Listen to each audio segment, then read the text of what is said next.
தமிழர்களின் number 1 choice Tamil matrimony. அடகில் இருக்கும் தங்க நகைகளை மீட்டு 10 நிமிடங்களில் பிரைம் கோல்ட் ஹப் மூலம் அதிக விலைக்கு விற்க 7997990028 தொடர்பு கொள்ளவும். எடப்பாடி பழனிசாமி அதிமுக தலைவர் தெளிவாக சொன்னார், இந்த மாதிரி இல்லை நாங்கள் தனித்து தான் ஆட்சி, கூட்டணி ஆட்சி. சட்டசபைக்கு வெளியே பிரஸ் மீட் கொடுத்து சொல்லிட்டார், முடிஞ்சு. சார் அமித்ஷா எப்பெல்லாம் தமிழ்நாட்டுக்கு வந்தாரோ அப்பெல்லாம் கூட்டணி ஆட்சிங்கிறாரு. ஆட்சியில் பங்கு இருக்குமான்னு கேட்டீங்க, அவர் வந்து பங்கு இருக்குன்னு சொல்லிட்டாரு. சரி, அடுத்த கேள்வியும் ஒரு கேள்வி தெளிவாக கேட்டிருக்கலாம், பிஜேபி எம்எல்ஏக்கள் அமைச்சராக வருவாங்களான்னு கேட்டிருக்கலாம். பங்குனா இன்னைக்கு திமுக ஆட்சி அமைக்கிறதுல விடுதலை சிறுத்தைகள் பங்கு இருந்துச்சா இல்லையா? நிச்சயமா பங்கு இருந்துச்சு. அப்போ கூட்டணியில் இருக்கிறாங்களா? எந்த உள்நோக்கத்தோடையும் அமித்ஷா அந்த விஷயத்தை சொல்லலை. எடப்பாடி தான் முதல்வர் வேட்பாளர், அது 100% அதுதான். அதைத்தான் நயினார் நாகேந்திரன் அடுத்த நாளே சொன்னார். ஏற்கனவே அவர் தான் சொன்னதாச்சே, இது ஒரு பெரிய விவாத பொருளே கிடையாது. எடப்பாடி தான் முதலமைச்சர் வேட்பாளர். அதிமுக தனித்த ஆட்சியா கூட்டணி ஆட்சியான்றது விவாத பொருள். அதிமுக சைடில் யாராவது கேட்டாங்களா திமுக கூட்டணி ஆட்சி அமைக்கணும், இல்லை திமுக கூட்டணி ஆட்சி அமைக்கக்கூடாது, பங்கு கொடுக்கக்கூடாது யாருக்கும்? அப்போ திமுக வந்து இறங்கி போயிடுச்சா? யாரும் எதுவுமே கேட்கல. அதிமுக தரப்புல ஏன் அதை பெருசாக எடுத்து வைக்கல அப்படின்னா, அவங்க சொன்னது வந்து சிக்கல் இருக்குதுன்னு சொல்லியிருப்பாங்க அந்த கூட்டணியில். ஆனால் திமுக ஆட்சியில் பங்கு கொடுக்குமா கொடுக்காதான்ற விவாதத்தை கொண்டு வர மாட்டாங்க. ஏன்னா திமுக எப்படியும் அடுத்தோட ஜெயிக்காதுன்னு அதிமுக தெரியும். நீங்க இப்போ பாட்டாளி மக்கள் கட்சி பிளவு இருக்குதுன்னு, ஆமா, இப்போ பிளவுபடுத்தினது யாருன்னு இவ்வளவு நாள் பேசியிருந்தது? பாஜக வந்து பிளவை ஏற்படுத்த முயற்சி செய்தாங்க. பண்ணுதா? இன்னைக்கு உங்க ஒரு அங்கீகரிக்கப்பட்ட கட்சியின் தலைவர் போய் பார்த்தாரா இல்லையா? ராமதாஸ் ஐயா செல்வ பிறந்தகை போய் பார்த்தாரு. எந்த விதத்துல போய் பார்த்தாரப்போ? யார் சார் பிளவுபடுத்த முயற்சி பண்றா? இப்ப திமுக தான். விடுதலை சிறுத்தைகள் தான் ஒவ்வொரு தடவையும் மூச்சுக்கு 300 தடவை சொல்றாரு, சீட்டு நாங்க கேட்போம், எங்க உரிமையை கேட்போம், ஆனா எங்க கூட்டணியை விட்டு கொடுக்க வெளியே வர மாட்டோங்கிறாரு. ஆமா, ஆனா எங்க இருக்க மாட்டேன்னு சொல்றாரு. பிஜேபி இருக்கிற இடம் பாட்டாளி மக்கள் கட்சி. அந்த கட்சி உங்க கூட்டணியில் இருக்கும்போது, உங்க கூட்டணியில் இருக்கிற ஒரு பிரதான கட்சியின் தலைவர் போய் பாட்டாளி மக்கள் கட்சி தலைவரை பார்க்கிறாருன்னா என்ன அர்த்தம்? அதாவது திமுக கூட்டணிக்குள்ளார பாமகவை கொண்டு வரணுங்கிறதுக்காக தான் செல்வ பிறந்தகை போய் ஐயாவை பார்த்தாரா? இந்த சந்தேகம் வருமா? இல்லை, கொள்கை எதிரிங்கிறாரு பாஜக. அப்படி சொல்லக்கூடிய சூழல்ல எப்படி பாஜக இருக்கக்கூடிய என்டிஏ கூட்டணிக்குள்ள விஜயால வர முடியுங்கிற ஒரு கேள்வி இருக்குல்ல. திமுக கூட்டணியின் அதிருப்தியை அறுவடை செய்யக்கூடிய இடத்துல அதிமுக மட்டும்தான் இருக்காங்க. அந்த கப்பல் கேப்டனா அதிமுகவும் எடப்பாடி பழனிசாமி இருக்காரு. அந்த கப்பல்ல யார் ஏறினாலும் சரி கரை சேர்க்கப்படலாம். விஜயும் நான் சொல்றேன் வருவாருங்கிறீங்களா? வாய்ப்பு இருக்கலாம். ஆதன் நேயர்களுக்கு அன்பு வணக்கம். இன்று நம்மோடு அரசியல் விமர்சகர் திருமிகு பொன் வில்சன் அவர்கள் உள்ளார். வணக்கம் வில்சன் சார். வணக்கம். நலமா இருக்கீங்களா சார்? நலமா இருக்கு, மகிழ்ச்சி சார். தமிழகத்தின் 2 பாரம்பரியமிக்க அச்சு ஊடகங்களுக்கு மத்திய உள்துறை அமைச்சர் அமித்ஷா அவர்கள் கொடுத்த பேட்டி ஒரு மிகப்பெரிய ஒரு சர்ச்சையை உள்ளாக்கியிருக்கு, ஒரு மிகப்பெரிய ஒரு அரசியல் பரபரப்பை உள்ளாக்கியிருக்கு. கடந்த ஏப்ரல் மாதம் 11ஆம் தேதி சென்னைக்கு வந்த அமித்ஷா அவர்கள் ஒரு தனியார் நட்சத்திர ஹோட்டல்ல அதிமுக பாஜக கூட்டணி உறுதி செய்தார். அப்பவே வந்து அதிமுக பாஜக கூட்டணி ஆட்சி அமைக்கும்னு சொல்லியிருந்தாரு. அதுவே அப்பவே ஒரு மிகப்பெரிய ஒரு பேசுபொருளாக மாறுனுச்சு. அதற்கு வந்து அதிமுகவின் தரப்பாக எடப்பாடி பழனிசாமி அவர்கள் ஒரு கிளாரிஃபை கொடுத்தாரு. எங்க தலைமையில தான் கூட்டணி அப்படின்னு சட்டசபைக்கு வெளியே வந்து ஒரு பேட்டியை கொடுத்தாரு. மீண்டும் அந்த கூட்டணி ஆட்சிங்கிற ஒரு வாதம் வந்து பாஜக தரப்புல இருந்து வச்சுக்கிட்டே இருக்கு. மதுரையில ஒரு பொதுக்குழு கூட்டம், அங்கேயும் அமித்ஷா வந்து கூட்டணி ஆட்சி அமைக்கும்னு சொன்னாரு. 2 ஊடகங்களுக்கு அளித்த பேட்டியிலையும் கூட்டணி ஆட்சி அமைக்கும்னு சொல்லியிருக்காரு. அது மட்டும் இல்லாம அந்த கூட்டணி ஆட்சியில பாஜக பங்கு பெறும், இடம்பெறும், அதாவது அமைச்சரவையில பாஜக இடம்பெறும்னு சொல்லியிருக்காங்க. அதிமுக இன்னைக்கு வரைக்கும் ரியாக்டே பண்ணல. குறிப்பாக 2 பேர் மட்டும்தான் ரியாக்ட் பண்ணியிருக்காங்க. முன்னாள் அமைச்சர் ராஜேந்திர பாலாஜி அவர்கள், அதே போல வைகை செல்வன் அவர்கள் 2 பேர் தான் வந்து ரியாக்ட் பண்ணியிருக்காங்க. ஏன் சார் அதிமுக கூட்டணி உருவாயிடுச்சு, கூட்டணி என்பது ரொம்ப ஒரு ஸ்ட்ராங்கா இருக்குன்னு சொல்றாங்க. அப்படி இருக்கக்கூடிய சூழல்ல கூட்டணியை குழப்பற வெளியே ஏன் வந்து பாஜக தரப்பே பண்ணணும்? இப்போ திமுகவை பொறுத்த வரைக்கும் ஒரு கூட்டணி இருக்குது. ஆமா, அதிமுகவை பொறுத்த வரைக்கும் கூட்டணி இருக்குதான்னா இல்ல. அதாவது ஒரு முழு வடிவம் இல்ல. ஆரம்ப கட்டத்துல வெறும் வந்து வாய் வார்த்தைகள்ல அதிமுகவும் பிஜேபியும் நம்ம ஒன்றாக இணைந்து வேலை செய்யலாம் இந்த தேர்தலில் அப்படின்னு ஒரு முடிவு எடுத்தாங்க. ஆனால் அது உறுதி செய்யப்பட்டிருக்குது. ஆனா கூட்டணி இறுதி ஆயிடுச்சான்னா இறுதி ஆகலை. ஏன்னா இது ஆரம்ப கட்டம். இதற்கு மேல நிறைய இருக்குது. ஒரு தேசிய கட்சி கூட இங்க இருக்கிற ஒரு முதன்மை கட்சி, ஒரு ஆளுமை மிக்க கட்சி கூட்டணி வைக்கும்போது தேசிய அளவில் அவங்க ராஜாவா இருந்தாலும் தமிழ்நாட்டை பொறுத்த வரைக்கும் திமுக அதிமுகனா அவர்களுக்கு கீழே இருக்கிற ஒரு சகோதரனாகவோ இல்லை ஒரு பிள்ளையாகவோ தான் அவங்க இருக்க முடியும்.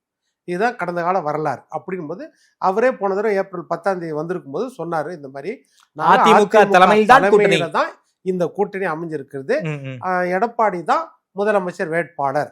அந்த நேரத்திலையும் அவர் சொன்னாரு ஆட்சியில பங்கு அப்படின்றத சொன்னாரு. 2வது கேள்வி நிருபர் அப்போ கேட்டார் தெளிவா. இந்த தடவை கேட்டாரான்னு தெரியல, இந்த நீங்க சொன்ன காட்சி ஊடகங்கள்ல.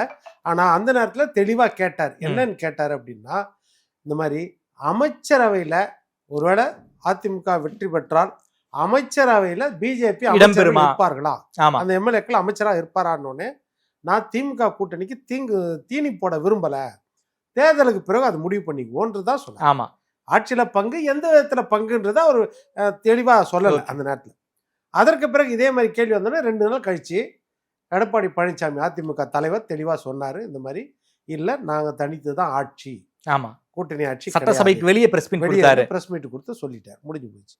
இப்போ ஒரு அரிய சந்தர்ப்பம். இன்னைக்கு நாட்டில் பேசு பொருள் இருக்கிறது ஊடகங்கள் மத்தியில் அமித்ஷா உள்துறை அமைச்சர் புள்ளி விவரம் இல்லாமல் சொல்ல முடியாது. அரசியல் பேச்சுக்கள் வேணும்னா பேசலாம் கட்சிகள், ஆனால் ஆட்சி சம்பந்தமான பேச்சுக்களை புள்ளி விவரம் இல்லாமல் பேச முடியாது.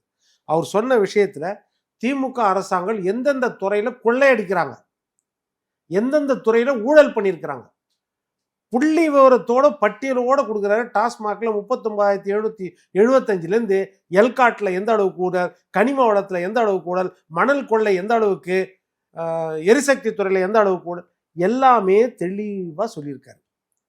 தமிழ்நாட்டிற்கு முக்கியமானது என்னது? இந்த ஒரு விஷயம் பேசு பொருளா வரல. அடுத்தது தமிழ்நாட்டுக்கு நாங்கள் செய்த சாதனைகள்னு சொல்லியிருக்காரு. கிட்டத்தட்ட 26 கோடி பேரை வறுமை கோட்டுக்கு மேலே கொண்டு வந்துட்டோம், 80 கோடி மக்களுக்கு நாங்கள் உணவுகள் கொடுக்குறோம், அதே மாதிரி லட்சக்கணக்கான மக்களுக்கு வீடுகள் கட்டி கொடுத்துருக்குறோம் அப்படின்னு அந்த பட்டியலை ஃபுல்லாக போடுறாரு. தமிழ்நாட்டுக்கு கடந்த 10 ஆண்டுகளில் யூபிஏ ஆட்சி எந்த அளவுக்கு செய்தாங்க, நாங்கள் எந்த அளவுக்கு செய்தோம், 1,90,00,000 அவங்க உதவி செய்தாங்க. தமிழ்நாட்டுக்கு கொடுத்த நிதி நாங்கள் 10,10,5 லட்சம், அதாவது 10,50,000 கோடிக்கு நாங்கள் உதவி செய்திருக்கோம். கிட்டத்தட்ட 10-11 மடங்கு நாங்கள் கூட செய்திருக்கிறோம்.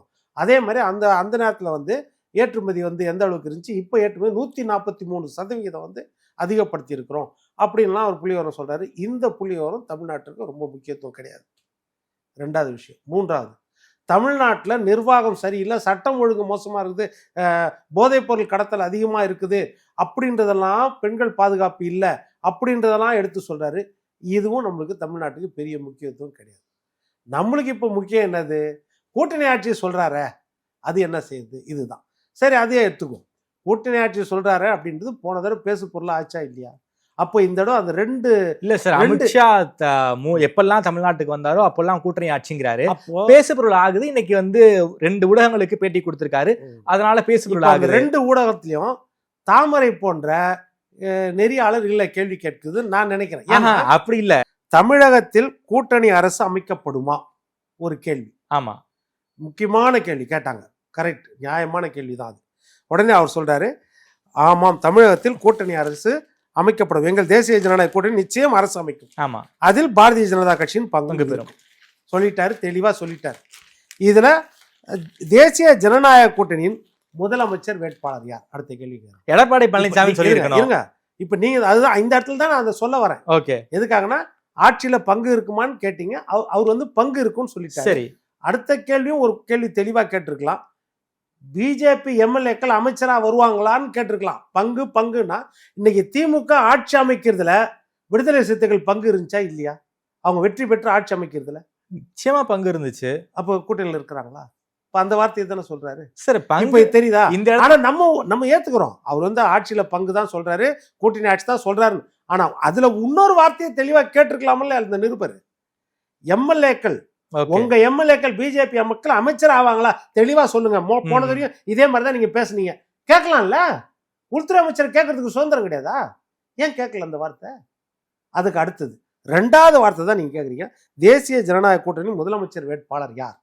இந்த வார்த்தையை கேட்கும்போது 2வது தடவை ஏற்கனவே சொல்லிட்டார் எடப்பாடின்னு, எல்லாருக்கும் தெரியும் எடப்பாடின்னு.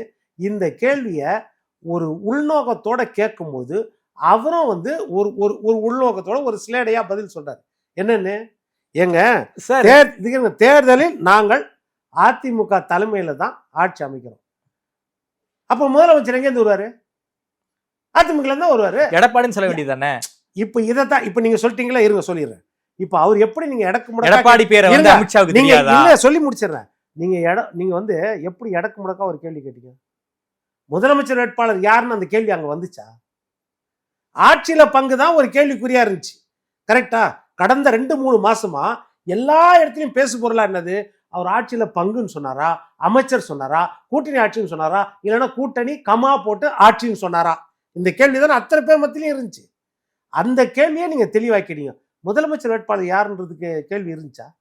அந்த கேள்வியை கேட்டீங்களா? கேட்டவுடனே அவர் சொன்னாரு, அதிமுக தலைமையில் தானே நாங்கள் கூட்டணி வச்சுக்கிறோம், இன்னும் பிஜேபி முதலமைச்சர் வேட்பாளர் வரப்போது, இப்போ வேட்பாளர் வரப்போது அதிமுகலேருந்து தான் அப்படின்ற வார்த்தையை சொன்னா, அது இந்த இடத்துல தான் நான் தாமரை சொன்னேன். வேற எதுவும் அவரு திறமை இல்லாதவர்னு சொல்ல, அதுக்காக சொல்ல. இந்த இடத்துல ஒரு தாமரையோ இல்லை வில்சனோ இருந்தா அடுத்த கேள்வி என்ன கேட்டிருப்போம்? எடப்பாடி பேரை சொல்ல மாட்டீங்களான்னு கேட்டிருப்போமா இல்லையா?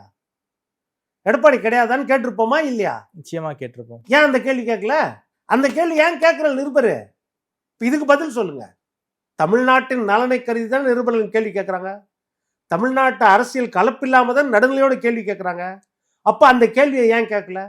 இது விவாத பொருள் ஆகணும், இது இப்படியே ஓடணும், இந்த கதை தான்.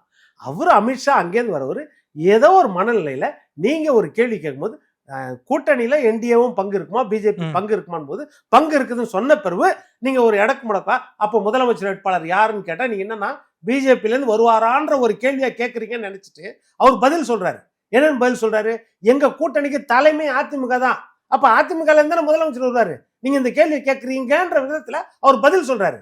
அப்போ அடுத்த கேள்விய தமிழ்நாட்டு மக்களுக்காக அந்த நிருபர் கேட்டிருக்கணுமா இல்லையா? ஏன் அதோட நிறுத்திக்கிட்டாரு? இது ஒரு விவாத பொருளா வரணும். அதனால எந்த உள்நோக்கத்தோடையும் அமித்ஷா அந்த விஷயத்த சொல்லல. எடப்பாடி தான் முதல்வர் வேட்பாளர், அது 100% அதுதான். அதைத்தான் நயினார் நாகேந்திரன் அடுத்த நாளே சொன்னார். ஏற்கனவே அவர் தான் சொன்னதாச்சே, இது ஒரு பெரிய விவாத பொருளே கிடையாது. எடப்பாடி தான் முதலமைச்சர் வேட்பாளர், வேட்பாளர், வேட்பாளர். அதிமுக தலைமையில் தான் ஆட்சி, ஆட்சி, ஆட்சி. அதிமுக தனித்த ஆட்சியா கூட்டணி ஆட்சியான்றது விவாத பொருள். அதை நீங்க கேட்கறதுல நியாயம் இருக்கு. Okay sir. அதிமுக தனித்து தான் ஆட்சியை பிடிக்கணுங்கிற ஒரு விருப்பம் வந்து அதிமுகவுடைய 2ஆம் கட்ட தலைவர்கள் இருக்கு. எடப்பாடிக்கு அந்த விருப்பம் தான் இருக்கும். அப்படி இருக்கக்கூடிய சூழல்ல குறிப்பா தமிழ்நாட்டில் வந்து அதிமுக தான் பெரிய கட்சி, அதிமுகவுக்கு கீழே தான் வந்து பாஜக உள்ளிட்ட என்டிஏ கூட்டணிக்குள்ள இருக்கிற எல்லா கட்சியுமே அதிமுக கீழே தான் இருக்க முடியும். அந்த சூழல்ல மைனாரிட்டி ஆட்சியான வந்து 2006-11 கலைஞரே வந்து காங்கிரஸுக்கு வந்து அமைச்சரவையில இடம் கொடுக்கல. தமிழ்நாடு மக்களே வந்து இந்த கூட்டணி ஆட்சி கான்செப்டை ஏத்துக்க மாட்டாங்கிற ஒரு ஸ்டாண்ட்ல வந்து அதிமுக இருக்கும்போது ஏன் கூட்டணி ஆட்சிங்கிற ஒரு குழப்பத்தை வந்து கூட்டணிக்குள்ள ஏற்படுத்தணும் பாஜக தரப்பு? அதாவது திமுக அதிமுகன்றது ஒரு மிகப்பெரிய ஆளுமை மிக்க கட்சிகள், அதில் வந்து சந்தேகம் கிடையாது. தமிழ்நாட்டு மக்கள் ஏற்றுக்குவாங்களா ஏற்றுக்க மாட்டாங்களான்றது அது செகண்ட் தாட் நீங்கள் சொல்லுது. அது வந்து நம்ம அப்போ 96 சீட்டு மட்டும் 128 இடத்துல நின்ற திமுகவுக்கு 96 இடம் மட்டும் கொடுத்தாங்கன்னா அப்போ கூட்டணி ஆட்சி வேணான்னு சொல்லி 96 இடம் மட்டும் கொடுத்தாங்களா? அது எப்படி அந்த முடிவை வந்து நம்ம இப்படி முன்கூட்டியே சொல்ல முடியும்? இல்ல சார், அது வேற. காங்கிரஸ் வந்து வேணான்ட்டாங்க, எங்களுக்கு அமைச்சரவை இடம் வேண்டாம், மக்கள் வேண்டான்னு சொன்னா நீங்க சொன்னீங்க. இப்ப காங்கிரஸ் வேண்டான்னு சொன்னா இல்ல இல்ல இல்ல மக்கள் விரும்பலங்கிற சொல்ற ஸ்டேட்மெண்ட் வந்து அதிமுக தரப்பு சொல்றாங்க. அதாவது எங்களுக்கு அமைச்சரவை வேண்டான்னு காங்கிரஸ் சொன்னது வந்து சோனியா காந்தி சொன்னாங்க. இப்போ மக்கள் வேண்டாம் சொல்றாங்கன்றது ஒரு டிப்ளமேட்டிக் டேர்ம் தான். அது வந்து ரெண்டாவது விஷயம், காங்கிரஸ் வேண்டான்னு எப்போ சொன்னாங்க? சொல்லவே இல்லை.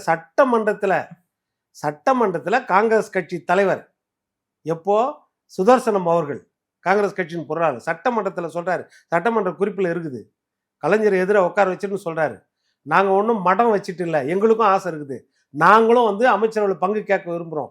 அப்போ கலைஞர் சொன்னாரு பரிசீலிப்போம்னு சொன்னார். டெல்லிக்கு எதுக்காகனா 34 இடம் வச்சிருந்தாங்க, எம்எல்ஏ 34 சீட்டு வச்சிருந்தாங்க, பாட்டாளி மக்கள் கட்சி 18 சீட்டு வச்சிருந்தாங்க. அதுக்கு பிறகு டெல்லியில பேசி 2 பக்கமும் கலைஞர் பேசினார், சோனியா காந்தி அம்மாட்ட பேசினாரு. எதுக்காகனா அங்க வந்து திமுக தயவுல தான் அங்க ஆட்சி அமைச்சிட்டு இருந்தாங்க. அப்ப இங்க நீங்க உரிமை கேட்டா அங்க நாங்க பிரச்சனை பண்ணுவோம் அப்படின்ற மாதிரி அது கொண்டு போகும்போது அவங்க பெருந்தன்மையா இப்பத்துக்கு வேண்டான்ட்டாங்க. இன்னொரு பக்கம் என்னன்னா, அன்னைக்கு சாயங்காலமே பாட்டாளி மக்கள் கட்சி சார்பா ராமதாஸ் ஐயா பேட்டி கொடுக்குறாரு. என்னன்னு, நாங்கெல்லாம் எந்த நிபந்தனை இல்லாம ஆதரிப்போம், எதற்கு? காங்கிரஸுக்கு செக் வைக்குது. அதனால அது மனப்பூர்வமா இல்ல, அவர் ஒரு ஒரு சாதுரிய வியூகத்தால கொடுக்க முடியாம போச்சு. ஓகே. இன்னைக்கு திமுக கூட்டணியில் இருக்கிற கட்சிகளை நாளை காலையில் அறிக்கை கொடுப்பாங்களா? திமுக ஜெயிக்க போறது இல்லைன்றது வேற விஷயம். ஒருவேளை திமுக மைனாரிட்டி இடங்கள்ல ஜெயிச்சா கூட நாங்க கூட்டணியில சீட்டு கேட்க மாட்டோம், பங்கு வைக்க மாட்டோம். ஏதாவது கட்சி கம்யூனிஸ்டை தவிர வேற யாராவது சொல்லுவாங்களா? கம்யூனிஸ்ட் மட்டும் சொல்லிடுவாங்க ஆட்சி அதிகாரத்தில் எங்களுக்கு பங்கு வேணான்றதை சொல்லிடுவாங்க. மற்ற எந்த கட்சியாவது சொல்லுமா? நீங்க அந்த சொன்னீங்களா அன்னைக்கு இருந்த மனநிலை, 2006 மனநிலை. இன்னைக்கு விடுதலை சிறுத்தைகளோ தேமுதிக அந்த கூட்டணியில் இருக்கிற கட்சிகள், காங்கிரஸ் திமுக கூட்டணி இல்லையே சார். தேமுதிக திமுக கூட்டணியில் இல்லையே. இல்ல, விடுதலை சிறுத்தைகளும் காங்கிரஸ், இவங்க காங்கிரஸும் சரி, அதே மாதிரி வைகோ கட்சியும் சரி. வைகோ சொல்லிட்டாரு அதிகமா சீட்டு கேட்போம், ஆனா வந்து கூட்டணியில வந்து பங்கு, இது ஆட்சியை வந்து பங்கெல்லாம் கேட்க மாட்டோம்னு சொல்லிட்டாரு. ஒரு 12 சீட்டு வரைக்கும் கேட்போம். நான் சொல்ற வார்த்தை என்னன்னா, மைனாரிட்டி அளவுல ஜெயிச்சா கூட திமுக நாங்க ஆட்சியில பங்கு கேட்க மாட்டோம்ன்ற வார்த்தையை சொல்ல முடியுமா? சொல்ல முடியாது. ஏன்னா இயற்கை அதுதான். இன்னைக்கு நிலைமைக்கு கூட்டணி வேணும்ன்றது எல்லா கட்சிகளும் கூட்டணி ஆட்சி விரும்புறாங்க. ஆனால் திமுக அதிமுக கூட்டணி ஆட்சி விரும்பல. அதிமுக தெளிவா இருக்குது. அதாவது அதிமுக தொண்டர்களை பொறுத்தவரை தெளிவா இருக்காங்க. என்னன்னா, அதிமுக கூட்டணி ஆட்சி அமைக்காது, கூட்டணி ஆட்சி அமைக்காம தனியா தான் ஆட்சி அமைக்கும். சரி, இதுல விவாத பொருள் எங்க இருந்து வருது? இதெல்லாம் வந்து தேர்தல் வாக்குறுதிகள் தான். அதாவது மக்களுக்கு என்ன செய்ய போறீங்க? கூட்டணி ஆட்சி அமைக்க போறீங்களா, தனித்த ஆட்சி அமைக்க போறீங்களா? இதெல்லாம் தேர்தல் நேரத்தில் தான். ஒண்ணு வேணா, விடுதலை சிறுத்தைகள்ல செப்டம்பர் 2024 ஆதவ அர்ஜுனா பேசுறாரு. இதே டிவிக்கு பேட்டி கொடுக்குறாரு. ஒரு டிவிக்கு, நீங்க சொல்ற முன்னணி நிறுவன டிவிக்கு பேட்டி கொடுக்குறாரு. என்னன்னு பேட்டி கொடுத்தாரு? 2 விஷயம் அப்ப சொன்னாரு. என்னன்னா, ஆட்சி அதிகாரத்துல பங்கு வேணும், முதல் விஷயம். 2வது விஷயம், பொது தொகுதி கொடுக்கணும். 3வது விஷயம் என்ன சொன்னார்னா, 4 படத்துல மட்டும் நடிச்சவருக்கு துணை முதலமைச்சராக விரும்புறாரு. 40 வருஷம் உழைச்ச எங்க தலைவர் துணை முதலமைச்சர் ஆகக்கூடாதான்னு கேட்டார்ல. அதற்கு பிறகு அதுக்கு யார் பதில் சொன்னா? ஆராசா மட்டும்தான் பதில் சொன்னாரு. அதுக்கப்புறம் 3 மாசம் அவரை நீக்கிட்டாங்களா கட்சியை விட்டு நீக்கல, அவராதான் கட்சியை விட்டு போனாரு. நான் 3 மாசம் ஏன் அவரை கட்சியை விட்டு நீக்கல? அவர் வந்து கூட்டணி ஆட்சி கேட்டாரு, துணை முதலமைச்சரை பற்றியும் இவ்வளவு பேசினாரு. அது வந்து தனிப்பட்ட பேச்சுன்னு சொல்லியாச்சு. டிசம்பர் 6ஆம் தேதி அம்பேத்கர் பிறந்தநாள் மேடையில அவர் பேசும்போது, மன்னர் ஆட்சியை ஒழித்து கட்டுவோம், குடும்ப ஆட்சியை ஒழித்து கட்டுவோம், அது வரக்கூடாது அப்படி சொன்ன பிறகுதான் 9ஆம் தேதி 3 நாள் கழிச்சு ஒழுங்கு நடவடிக்கைனா 6 மாதத்திற்கு விலக்கி வைக்கப்படுகிறார். இதுதான் நடந்துச்சு. அப்போ அதிமுக சைட்ல யாராவது கேட்டாங்களா, திமுக கூட்டணி ஆட்சி அமைக்கணும், இல்ல திமுக கூட்டணி ஆட்சி அமைக்க கூடாது, பங்கு கொடுக்க கூடாது யாருக்கும்? அப்ப திமுக வந்து இறங்கி போயிடுச்சா? யாரும் எதுவுமே கேட்கல. அதிமுக பேசினா ஊடகங்கள் டிபேட் பண்ணாங்களே, விசிக திமுக கூட்டணி விடுதலான டிபேட்லாம் அந்த அளவுக்கு இப்போ எப்படி டிபேட் பண்றோமோ அப்ப டிபேட் பண்ணாங்கல. டிபேட் பண்ணலாம். அதிமுக சார்பா இந்த விஷயத்தை பேசினாங்களா? கிடையாது. அதே மாதிரிதான் இன்னைக்கு வரைக்கும் வந்து நிதியமைச்சர் சிதம்பரம், முன்னாள் நிதியமைச்சர் பையன் கார்த்திக் சிதம்பரம், எங்களுக்கு ஆட்சி அதிகாரத்துல பங்கு கொடுக்கணும் வர தேர்தலில் அப்படின்றத அவர் பேசினார். இன்னைக்கு வரைக்கும் அந்த பேச்சு அப்படியே தான் இருக்குது. இது ஏதாவது ஏன்னா அதிமுக என்னன்னா, நான் மற்றவங்க ஊடகங்கள்லாம் விவாதம் பண்ணுது, அது தவறு சொல்ல, ஊடகங்கள்லாம் விவாதம் பண்றாங்க. அதிமுக தரப்புல ஏன் அதை பெருசா எடுத்து வைக்கல அப்படின்னா, அவங்க சொன்னது வந்து சிக்கல் இருக்குதுன்னு சொல்லியிருப்பாங்க அந்த கூட்டணியில. ஆனா திமுக ஆட்சியில பங்கு கொடுக்குமா கொடுக்காதான்ற விவாதத்தை கொண்டு வர மாட்டாங்க. ஏன்னா திமுக எப்படியும் அடுத்த விட ஜெயிக்காதுன்னு அதிமுகவுக்கு தெரியும். அவங்க கூட்டணின்னு சொன்னா என்ன, கூட்டணி ஆட்சியில பங்குன்னு சொன்னா சொல்லனா என்ன, அவங்க வரப்போறது இல்லைன்னு இவங்களுக்கு தெரியும். ஆனா இன்னைக்கு திமுக எல்லாம் இதை எடுத்துட்டு பெருசா பேசுறாங்கன்னா அவங்களுக்கு அந்த பயம் வந்துச்சு, அதிமுக தான் வரப்போகுது, அதனால நீங்க கூட்டணி ஆட்சியா தனித்த ஆட்சியா அதை சொல்லுங்க. இப்போ வரக்கூடாத ஆட்சின்னா அதுல கூட்டணி ஆட்சி சொன்னா கூட்டணி ஆட்சி சொல்லனா என்ன, அவங்களுக்கே தோணிருச்சு. இந்த என்டிஏ கூட்டணிக்கு வந்து திமுக பயப்படுறாங்களா சார்? 100% பயப்படுறாங்க. பயப்படலன்னா இந்த அளவுக்கு விவாதத்துக்கு அது கொண்டு வர மாட்டாங்கல்ல. இன்னைக்கு வரைக்கும் கனிமொழியிலேருந்து அத்தனை பேரும் அதை பேசுறாங்க. அமித்ஷா சொல்லிட்டாரு, எடப்பாடி என்ன சொல்றாரு, எடப்பாடி என்ன, அது எதுக்கு அது பிரச்சனை? உங்களுக்கு பொறுத்த வரைக்கும் அவங்க தான் வரப்போறது இல்லைல்ல, நீங்க தானே வரப்போறீங்க. அப்புறம் அது எதுக்கு பிரச்சனை? அப்போ அதிமுக கண்டிப்பா ஆட்சிக்கு வரப்போகிறது, எதிர்ப்பு அதிகமாக இருக்கிறது, நமது ஆட்சியின் மேல அதிருப்தி அதிகமா இருக்குது, ஆன்டி இன்கம்பன்சி எக்கச்சக்கமா இருக்குது. அப்போ அதிமுக வரப்போகுது. அப்போ இந்த கணையை போடலாம், அதிமுக கூட்டணியில ஒரு குழப்பம், அதனால இதை போடலாம் அப்படின்றது. ஏன்னா அதிமுக கூட்டணி பொறுத்த வரைக்கும் நான் முதலே சொன்ன மாதிரி பேச்சுவார்த்தையில 2 கட்சி ஒன்னாச்சு. இன்னும் எத்தனை கட்சிகள் சேரப்போகுது? அது யாருக்கும் தெரியாது. ஏன்னா பாமக ஒரு மிகப்பெரிய பிரச்சனை போய்கிட்டு இருக்கு. தேமுதிக ஜனவரிக்கு பிறகுதான் பதில் சொல்லுவோம்னு சொல்றாங்க. ஒரு ஷேப் வரலையே சார். இல்ல, அவங்க சொல்றது கரெக்ட் தானே. இப்போ தேமுதிக அவசரப்பட வேண்டிய அவசியம் கிடையாது. அவங்களுக்கு என்ன அவசரம் இருக்குது? இப்போ அதிமுக இங்க வந்து பிரதான கட்சி. ஆமா, தேசிய அளவுல பிஜேபி ஒரு பெரிய பெரிய கட்சி. கட்சி, ரைட்டா? 15 வருடம் 10 வருடம் முடிஞ்சு 15 வருடம் தொடர்ந்து ஆட்சியில இருக்க போறவங்க. அப்படி இருக்கும்போது அவங்க இமேஜ் ஒன்று இருக்கும். அவங்களுக்குள்ள ஒரு இயற்கை என்னன்னா, இந்த 2 கட்சிகளுக்கும் எதிர இருக்கிற வரிசையில பிரைமரி கட்சிகளா இருக்கிறாங்க. முதல்ல இதை வந்து கீழ்மட்டம் வரைக்கும் வந்து கடந்த காலத்துல சில வேறுபாடுகள் இருந்துச்சு. அப்ப அது ஜெல் ஆகணும்னா நம்ம முதலே வந்து ஒன்னா சேர்ந்தாதான் அப்படின்னு சொல்லிட்டு அவங்க 2 பேர் ஒன்னா சேர்ந்திருக்காங்க. ஒரு அவசியத்தை சேர்ந்துட்டாங்க சார். ஆனா அமித்ஷாவுடைய இந்த மாதிரியான பேச்சு வந்து அதிமுக தொண்டனை வந்து சோர்வடைய செய்யல. இந்த ஒன்னே, அதாவது நான் வேலை பார்த்து பிஜேபி கேடர் ஜெயிச்சு அவர் வந்து அமைச்சரவையில் உட்காருவாரு, நான் எதுக்கு வேலை பார்க்கணும்? அதிமுக தொண்டர்கள் வேலை பார்க்காம போயிட்டாங்கன்னா, இதுவே பாஜக தொண்டர்கள் அதிமுகவுக்கு வேலை பார்க்காம போயிட்டாங்கன்னா அது வந்து ஒரு மிகப்பெரிய வந்து ஒரு சர்க்கிள்ல போய் முடியும் அந்த கூட்டணிக்கு. இல்லை, இப்ப அதுதான் சொல்றேன். என்னன்னா, இப்போ அவங்க 2 பேர் பேசியாச்சு. இறுதி வடிவம் பெற்று விட்டதுன்னா குறைந்தபட்ச செயல் திட்டம் ஏதாவது போட்டாங்களா? இல்ல, ஏன் இன்னும் போடல? ஏன்னா கூட்டணி முழுமை அடையல. முழுமையாக தேசிய கட்சினா சில விஷயங்களை கேட்கணும். அதே மாதிரி தமிழ்நாட்டுக்குரிய நலன்களுக்குரிய சில விஷயங்களை வந்து தேசிய கட்சி அனுமதியோட அவங்க கொடுக்கக்கூடிய கெப்பாசிட்டி இருக்குது. அது ஏதாவது பேசிட்டாங்களா? இன்னும் பேச முடியல. இடம் எதுன்னு பேசியாச்சா? எத்தனை தொகுதிகள், எந்தெந்த தொகுதிகள், எதுவும் பேசல. யார் யார் கூட்டணிக்குள்ள வரப்போறாங்க, எதுவும் இறுதி. இப்ப இது எதுவுமே இறுதி வடிவமாகல. அவருடைய ஆசையை அவர் சொல்றாரு, அவருடைய விருப்பத்தை இதைத்தான் நாங்க செய்வோம்னு அவர் சொல்றாரு. ஆனா இறுதி வடிவம் இன்னும் பெறல. அவ்வளவுதான். அந்த இறுதி வடிவம் பெறும்பொழுதுதான் இதற்கு தெளிவு பிறகு. இப்ப நீங்க சொல்ற மாதிரி வந்து ஒரு குழப்பம் இருந்துச்சா அப்படின்னா, ஆமா, அவர் சொன்னதுல ஒரு குழப்பம் இருக்கும், இல்லைன்னு சொல்லல. ஆனால் இறுதி வடிவம் பெறும்போது முடிவெடுக்கக்கூடிய இடத்துல எடப்பாடி பழனிசாமி இருப்பார். அவசரப்பட்டு அவர் ஒன்றும் வார்த்தையை விட வேண்டிய அவசியம் கிடையாது. உடனே ஒவ்வொரு தடவைக்கும் வார்த்தைக்கு எடப்பாடியுடைய முடிவு தான் இறுதி முடிவுன்னு சொல்ல இறுதி முடியாது. நயினார் நாகேந்திரன் அதான சொல்றாரு. இங்க மாநில தலைவர் அவர் வந்து தேசிய தலைமை ஒப்புதல் இல்லாம சொல்லுவாரு. அவரும் சொல்றாருல்ல, இறுதி முடிவு வந்து அவர் தான் எடுப்பாரு. அவர் அமித்ஷா கூடயோ இல்லைன்னா தேசிய கட்சி தலைவர் கூட பேசி அவங்க முடிவு எடுத்துக்குவாங்க. அந்த இதுக்குள்ள நாங்க போல. அவங்களுடைய விருப்பம் கூட்டணி ஆட்சி அமைக்கணும்னு. அதிமுக வந்து எண்ணம் வந்து அதிமுக முடிவு என்னன்னா கூட்டணி ஆட்சி கிடையாது அப்படின்றதுதான். அதனால அது இறுதி முடிவு அவங்க எடுப்பாங்க. இன்னொரு பக்கம் சொன்னீங்க, இப்போ பாட்டாளி மக்கள் கட்சி பிளவு இருக்குதுன்னு. ஆமா, இப்போ பிளவுபடுத்தினது யாருன்னு இவ்வளவு நாள் பேசியிருந்தது? அப்பா பையனுக்குள்ள சண்டை சார். ஆமா, அதுக்கு காரணம் யாருன்னு யார் பேசுனது? கட்சிக்கு சம்பந்தமே இல்லாத ஒரு ஆடிட்டர் குருமூர்த்தி போனப்போ என்ன விவாதம் வந்துச்சு? பாஜக வந்து பிளவை ஏற்படுத்த முயற்சி பண்ணுதா? இன்னைக்கு உங்க ஒரு அங்கீகரிக்கப்பட்ட கட்சியின் தலைவர் போய் பார்த்தாரா இல்லையா? ராமதாஸ் ஐயா செல்வ பிறந்தகை போய் பார்த்தாரு. எந்த விதத்துல போய் பார்த்தாரப்போ? அப்ப இப்ப தெரியுதா கட்சியை யார் பிளவுபடுத்த முயற்சி பண்ணிட்டு இருக்காங்க? யார் சார் பிளவுபடுத்த முயற்சி பண்றா? இப்ப திமுக தான். ராமதாஸ் ஐயா வந்து இதே கேள்வி வந்து ராமதாஸ் ஐயா கிட்ட கேக்குறாங்க.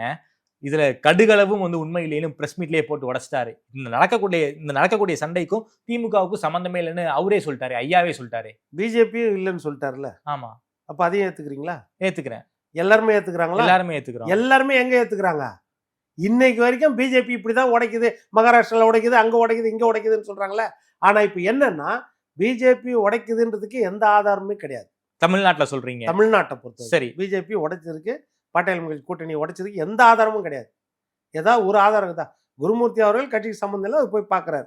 நம்ம வெளியே இருந்து சொல்லுவோம் என்னன்னு, அவர் வந்து கூட்டணி சம்பந்தமாக கூட பேசியிருப்பாரு, வெளியே இருந்து தான் பேசுறாரு. ஓகே, அதே மாதிரி தான் நம்ம இவர் சைதை துரைசாமியும் போயிருந்தார், போய் பார்த்தது பேசினார். ஆனா செல்வ பெருந்தகை ஐயா போய் பார்க்குறது எதுக்காக சொல்லுங்க?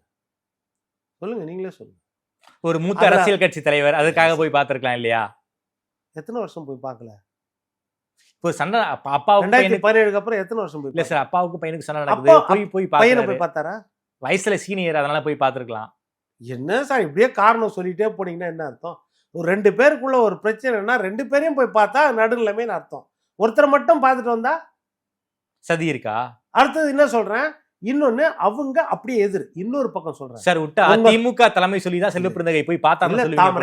ஒரு முக்கியமான விஷயம் தாமரை, சொல்லுங்க சார். உங்களை நம்பி கூட்டணியில நாங்க கூட்டணி உருவாவதுக்கு நாங்களும் ஒரு காரணமா இருக்கோம்னு சொன்ன கட்சி அது விடுதலை சிறுத்தைகள். காங்கிரஸ் விடுதலை சிறுத்தைகள் தான் ஒவ்வொரு தடவையும் மூச்சுக்கு 300 தடவை சொல்றாரு, இந்த திமுக கூட்டணி உருவாவதுக்கு நாங்களும் ஒரு காரணம். நாங்க வெளியே வருவோமா, நாங்க அங்க விசுவாசமா தான் இருப்போம், சீட்டு நாங்க கேட்போம், எங்க உரிமையை கேட்போம், ஆனா எங்க கூட்டணியை விட்டு கொடுக்க வெளியே வர மாட்டோங்கிறாரு. ஆமா, ஒவ்வொரு தடவையும் அவர் சொல்றாரு. ஆனா எங்க இருக்க மாட்டேன்னு சொல்றாரு? பிஜேபி இருக்கிற இடம் பாட்டாளி மக்கள் கட்சி இருக்கு. அது அந்த சாயல் எங்க இருக்குதோ அங்க நாங்க இருக்க மாட்டோங்கிறாரு. சொல்லிட்டாரா தெளிவா? அந்த கட்சி உங்க கூட்டணியில் இருக்கும்போது உங்க கூட்டணியில் இருக்கிற ஒரு பிரதான கட்சியின் தலைவர் போய் பாட்டாளி மக்கள் கட்சி தலைவரை பார்க்கிறாருன்னா என்ன அர்த்தம்? இதுக்கு என்ன பதில் சொல்ல போறீங்க? திமுக சொல்லிதான் போய் பார்த்திருக்காரா சார்? நாளைக்கு அதே மாதிரி அந்த கூட்டணியில் யாருனாலும் அமித்ஷா போய் பார்த்தாங்க, யாருன்னா போய் பார்த்தாங்கன்னா ஏத்துக்குவீங்களா? நியாயமா இருக்குதா? இல்ல ஒண்ணு அகில இந்திய தலைமை உங்களுக்கு சொல்லியிருக்கணும், அப்படி இல்லை தமிழ்நாட்டில் இருக்கிற கூட்டணியின் தலைமை உங்களுக்கு சொல்லியிருக்கணும். அப்படி இருந்தால் தான் நீங்க போய் பார்த்துருப்பீங்க. அப்போ இந்த கூட்டணியில உங்களுக்கு விடுதலை சிறுத்தைகள் தேவையா இல்லையா? திமுக கூட்டணியில் திமுக கூட்டணி தேவைன்னா நீங்க போயிருக்க மாட்டீங்க. தேவைன்னா கண்டிப்பா போய் பார்த்துருக்க மாட்டீங்க. சார், அதாவது திமுக கூட்டணிக்குள்ளார பாமகவை கொண்டு வரணுங்கிறதுக்காக தான் செல்வ பிறந்தகை போய் ஐயாவை பார்த்தாரா? இந்த சந்தேகம் வருமா? இல்ல இயற்கையான வரும் போல சார், பத்திரிகையாளருக்கோ பேச விமர்சகருக்கோ அது நீங்க கூட்டணியில சேர்க்கறதுக்கு பாக்குறீங்க ஒரு பக்கம், விடுதலை சிறுத்தைகளை வெளியே அனுப்புறதுக்கு பாக்குறீங்களான்றது எண்ணமும் வரும்ல. இல்ல சார், ஒரு மாசத்துக்கு முன்னாடி சிஎம் வந்து திருவள்ளூர்ல எங்கேயோ பேசியிருந்தாரு. அங்க வந்து பாமகவுக்கு திமுக கூட்டணிக்குள்ள இடமே இல்லைங்கிற ஒரு ரீதியில தான் முதல்வர் அவர்களே பேசியிருந்தாரு. அப்படி இருக்கக்கூடிய சூழல்ல எப்படி வந்து பாமக வந்து அகாமடேட் பண்ணிக்க முடியும்? அதுவும் இல்லாம அன்புமணி ராமதாஸ் அவர்கள் திமுகவை ரொம்ப கடுமையா விமர்சனம் பண்ணிக்கிட்டு இருக்காரு. அப்படி இருக்கக்கூடிய சூழலை எப்படி வந்து கூட்டணிக்கு வந்து திமுக ஒத்துப்பாங்க? அதுதான் பாட்டாளி கட்சி உடைக்க முயற்சி பண்றாங்களோன்ற எண்ணத்துக்கு வரும்ல நம்மளுக்கு. அந்த எண்ணம் வருமா இல்லையா? அப்போ நீங்க சொல்றது ஒரு பக்கம் பாத்தீங்கன்னா தந்தை மகன், ஆமா உண்மையா நீர் அடிச்சு நீர் விலகாது, அது பிரச்சனை, நமக்கு பிரச்சனை கிடையாது. அந்த கட்சி உள்விவகாரத்துல நம்ம தலையிட விரும்பல. மகன் வந்து உங்க கட்சியை எதிர்த்து கடுமையா பேசியிருக்காரு. அப்போ அப்பாவை போய் பாக்குறீங்க. அப்ப எதுக்காக? அப்பா பேசினாலும் மகன் பேசினாலும் ஒண்ணு தானே. உங்களை பொறுத்த வரைக்கும் அவங்களுக்குள்ள பிரச்சனை இருக்கட்டும், யார் குரல்னாலும் ஒரே குரல் தானே. ஆமா. அப்ப அதை போய் எதுக்கு பாக்குறாரு? இப்ப இந்த சிக்கல் இருக்குதா இல்லையா? இதை எத்தனை இடத்துல விவாதிக்கிறாங்க? இதை விவாதத்துக்கு கொண்டு போறாங்களா? கொண்டு போக மாட்டாங்க. ஆனா அதிமுக பிஜேபி இதை தான் கொண்டு போவாங்க. காரணம் என்ன? 2011 கலைஞர் அவர்களுக்கு அந்த கட்சிக்கு அந்த கூட்டணிக்கு ஏற்பட்ட நிலைமை இப்பொழுது அவரது மகன் ஸ்டாலினுக்கு அந்த கூட்டணிக்கு இந்த 2026 ஏற்பட போகிறது தோல்வி. 2001 பலமான கூட்டணி, திமுக பாமக விசிக்கான ஒரு பெரிய கூட்டணி, இப்போ ஒரு பெரிய கூட்டணியா தான் இருக்காங்க. ஸோ 21 ரிசல்ட் தான் வந்து 2011 ரிசல்ட் வந்து 2026 எதிரொலிக்கும் சொல்ல வரீங்க. 2011 அதே மாதிரி ஸ்ட்ராங் கூட்டணி தான். ஆமா, ஸ்ட்ராங் கூட்டணி. ஆமா, அப்போ 2011 அவங்க ஸ்ட்ராங் கூட்டணி தான் இருந்துச்சு. விசிகேல இருந்து அத்தனை காங்கிரஸும் இருந்தாங்க. காங்கிரஸ் 63 சீட்டு கொடுத்தாங்க நினைக்கிறேன். கட்சி விடுதலை சிறுத்தைகள் காங்கிரஸ்க்கு 63 சீட்டு, பாட்டாளி மக்கள் கட்சிக்கு 30 சீட்டு, விடுதலை சிறுத்தைகளுக்கு 10 சீட்டு கொடுத்தாங்க. இவங்க 128 இடத்துல இருந்தாங்க. இது இல்லாம முஸ்லீம் லீக் கட்சி இருந்துச்சு கூட. இவ்வளவு கட்சி இருந்தும் எதிர்கட்சியா கூட வர முடியல. ஆமா, அந்த நிலைமை உருவாச்சு. அதனால இப்போ வந்து அந்த எதிர்ப்பு கண்டிப்பாக இருக்கும். அந்த எதிர்ப்பு இருக்கிறது. ஏன்னா அதிமுகன்றது ஒரு மிகப்பெரிய ஆளுமை மிக்க கட்சி. நீங்க சொன்ன மாதிரி கடந்த காலங்களில் வந்து ஓட்டு இழப்பு ஏற்பட்டிருக்கும், கொஞ்சம் பிரச்சனைகள் ஏற்பட்டது இல்லைன்னு சொல்ல.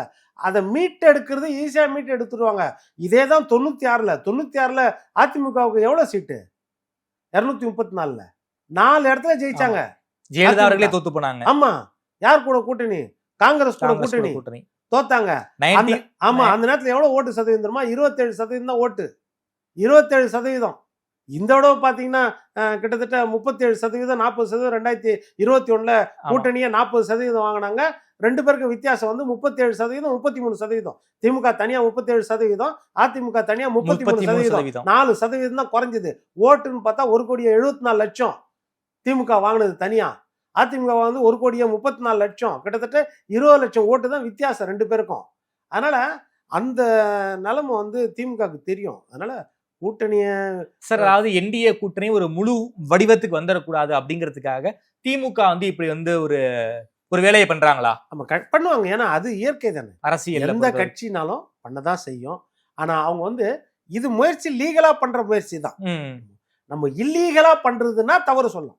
இப்போ திமுகவும் இந்த முயற்சியை பண்ணோம், அதிமுக சைட்லயும் இந்த முயற்சியை பண்ணுவாங்க, தவறு கிடையாது. ஏன்னா இப்போ இல்லீகலா பண்றதுன்னா விலை பேசி வாங்குறது எம்எல்ஏக்களை, இல்லைன்னா மிரட்டி பணிய வைக்கிறது, இதுதான் வந்து இல்லீகல்.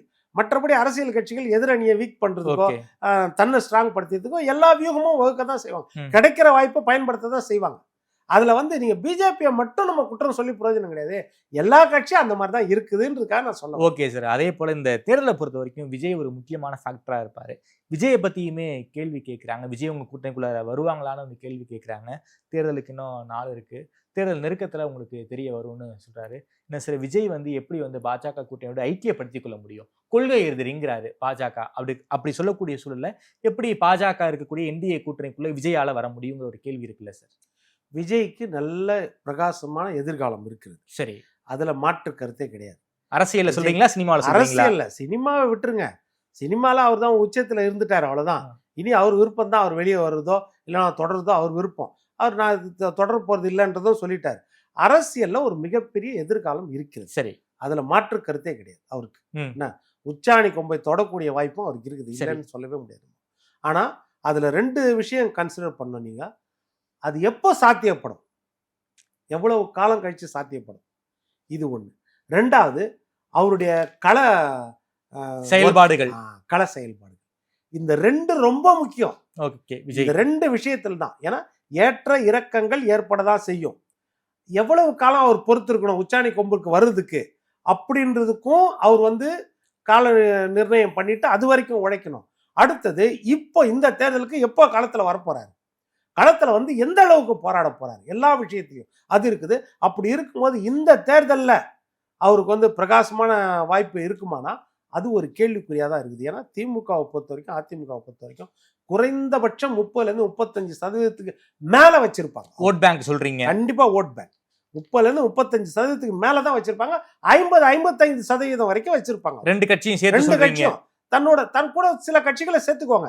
ஆனா பிரைம் ஃபேக்டர் குறைஞ்சது 40%. ஆமா, இந்த 40% தொடர் 3வது கூட்டணி, 4வது கூட்டணி, 5வது கூட்டணி தான் நீங்க ஆட்சி வர முடியுமான்னு கேட்க முடியும். இந்த 40% தொட முடியாம வேற யாருமே, வெறும் வந்து நீங்க ஒரு கேம் ஸ்பாய்லரா வேணா இருக்கலாம் ஒழிய நீங்க கேம் மேக்கரா இருக்க முடியாது. ஓகே, ஒரு கேம் ஸ்பாய்லரா இருக்கலாம். திமுக கூட்டணி தோக்கடிக்க வைக்கலாம், இல்லைன்னா அதிமுக கூட்டணி மற்றபடி ஆட்சி அதிகாரத்தை உடனே பிடிக்க முடியுமான அது ஒரு கேள்விக்குறி. அப்போ என்னன்னா, அந்த சாதுரியத்தோட விஜய் பிரைம் ஃபேக்டர் என்ன, கண்டிப்பாக உச்சாணி கொம்புக்கு வரணும்னு நினைக்கிறாங்க, தவறு கிடையாது, அவங்க தொண்டர். இப்போ இம்மிடியேட் பிரைம் ஃபேக்டர் என்ன அப்படின்னா, திமுக கூட்டணியை தோற்கடிக்கணும், அரசியல் எதிரி அவங்கள தோற்கடிக்கணும். அடுத்தது கொள்கை கூட்டணி, நீங்க சொன்ன மாதிரி கொள்கை எதிரி அப்படின்றது. அப்போ என்ன விஷயம்னா, இன்னொரு விஷயம் நீங்க பார்க்கணும், ஒரு இலக்கணம் தமிழ்நாட்டுக்கும் கிடையாது, தேசிய அளவில் ஒரு இலக்கணம்.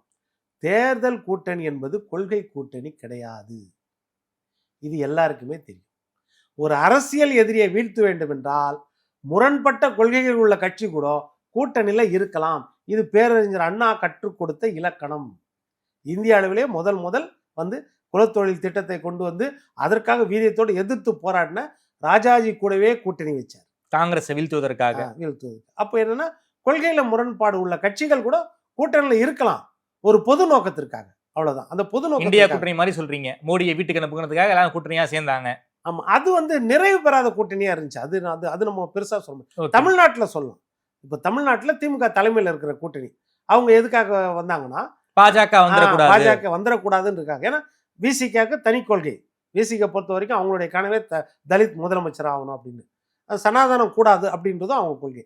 ஆட்சி அதிகாரத்தில் பங்கு, வெளிமில்லை மக்களுக்கு பங்கு, இது கொள்கை. அப்ப அந்த கொள்கையெல்லாம் மனசுல இருக்குது, ஆனா திமுக கொடுக்காது. அப்படி இருந்தும் ஒரு பொது நோக்கத்திற்காக. அதே மாதிரி பேரறிவாளர் விஷயத்துல தங்கள் தலைவரை கொலை செய்த குற்றவாளிகள், அந்த குற்றவாளிகளை கட்டி பிடிச்சி நீங்க விருந்து கொடுத்தீங்கன்னா அதை ஏத்துக்கிற மனநிலையில காங்கிரஸ்காரன் இருப்பானா?